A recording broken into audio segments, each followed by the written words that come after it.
एक छोटे से गांव में एक चालाक चूहा रहता था। वो हमेशा रसोई से अनाज चुराकर खा जाता था। एक दिन किसान ने जाल बिछाया। चूहा बोला, मुझे कोई नहीं पकड़ सकता, और वहीं घुस गया। अचानक झटाक, उसका पैर जाल में फंस गया। वो बहुत डर गया और बोला, काश मैं इतना लालची न होता।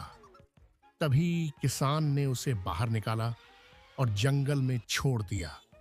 उस दिन के बाद चूहे ने कसम खाई, अब मेहनत से खाना जुटाऊंगा, चोरी नहीं। लालच और चालाकी का अंत हमेशा पछतावे में होता है।